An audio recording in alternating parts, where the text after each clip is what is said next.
We are going to do some rapid fire because the holidays are upon us. Christmas is right around the corner. And I want to get your 5 to 10 second take on each game that is going to happen that day. Channing, I'm going to give you 3. Rich, I'm going to give you 2. Having said that, because Rich, you are calling the final game of the night on Christmas Day, Suns at Nuggets. So Channing, I'm going to start with you. Sixers at Knicks. You get 5 to 10 seconds to give me favorite game of the night. Favorite game of the night. Because Joel Embiid shows up and shows out every time when it's a big game. The Knicks are good. You're playing Madison Square Garden on Christmas. He's going crazy. And, he's going to be talking to Spike. I like that action. Okay, that's my game of the night. And you have Sixers or Knicks winning? The Sixers. Okay. Going on to the second game of the day, Lakers at Mavericks. Rich, 2:30 Eastern. Oh, Mavs are going to cook them. Lakers are going to – Allie gets all quiet. Listen what I'm saying. Lakers are going to put up a fight. I'm not saying that – when I say they're going to put up a fight, bro. It ain't going to go into overtime. But, yeah, I'm just saying at the end of the day, hey, Lil Rich, who's going to win, the Mavs or the Lakers? Lakers? Yeah, he said it with a question mark. Lakers? Appreciate you, Little Rich. Okay. Channing, Bucks at Celtics. 5 Best.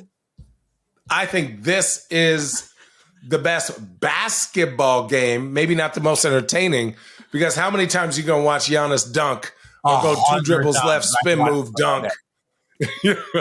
But this is going to be a great game. It's going to be a great game. The Bucks and the Celtics are trying to figure out their way. Both of them, I think these are the teams in the Eastern Conference Finals. Amazing, great game. I will be drinking eggnog, a little in there. With cinnamon. Richard, Grizzlies at Warriors. 8 o'clock Eastern. Man, no Steph Curry. That's tough. I think the Grizzlies are going to do their thing. And wait, is it in Golden State? Yeah, it's in Golden State. They won. Grizzlies at Warriors. Yep. It's in Golden State. So yeah, the Warriors will be better, but I don't know. No Steph. We'll see. TBD. I'm picking the Grizzlies. I'm interested to see how teams react to John Morant being like, in the West, nah, we ain't worried about nobody. The Celtics, yeah. And literally just picked out one team. It was like, I want to see how teams react to that. I think this is my hot take. Touche? You mean touche? You got it. I think my hot take is this is the last season that the Grizzlies are going to be the lovable, fiery underdogs.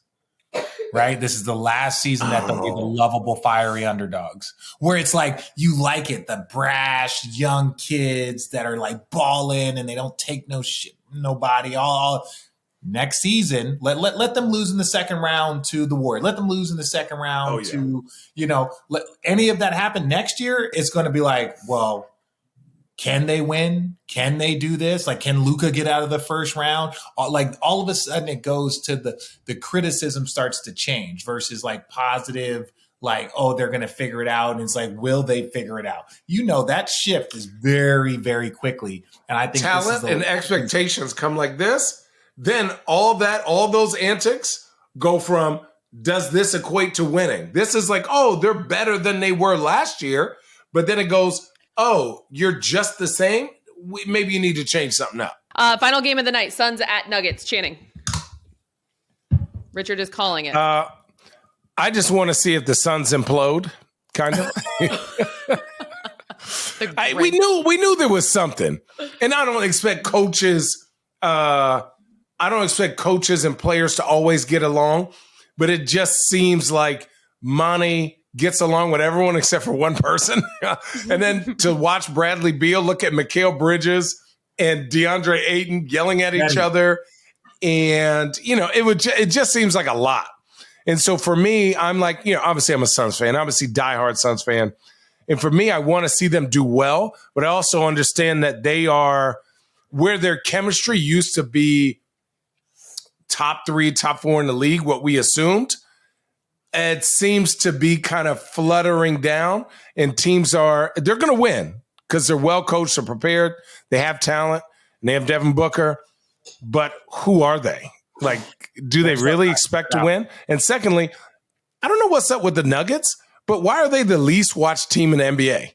Like, I think it's statistically correct that they are the least watched team in the NBA. It's like Jokic is amazing and does these amazing things, and people are just like, I'd rather watch, who knows? Rather watch San Antonio. Yeah. Speaking of, he's around the corner, our guest. But first, it's time for our Chase Freedom Cashback Player of the Week, presented by Chase. Channing, player that you've had your eye on this week. Ooh, Kevin Durant in the New Jersey Nets, in the Brooklyn Nets.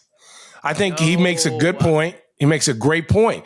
They got to jump through hoops to get the same credit that other people do. The Nets had all that turmoil and drama at the beginning of the year. Yeah. And when they got their stuff together and just started hooping, this team defensively, I'm not even talking, we know offense. Defensively, this team has turned that corner and is top 10 defensively when they want to be. And that's what's scary for the Eastern Conference.